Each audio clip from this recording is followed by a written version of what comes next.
ఆవిడ చూపు ఎక్కడ పడుతుందో అక్కడ పడిన ఉత్తర క్షణంలో ఇక అలా ఇలా ఉండదు, ఇక ఐశ్వర్యం.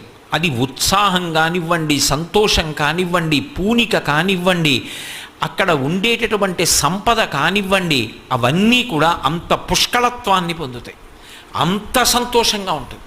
అందుకే ఆవిడ చూపులలోంచే అంతటి అనుగ్రహ ప్రసరణం చేసింది. అందుకే ఐశ్వర్యం ఎక్కడి నుంచి ఇస్తుంది అంటే ఆమె యొక్క చేతిలోంచి ఇస్తుంది అని చెప్పడం సాధ్యం కాదు.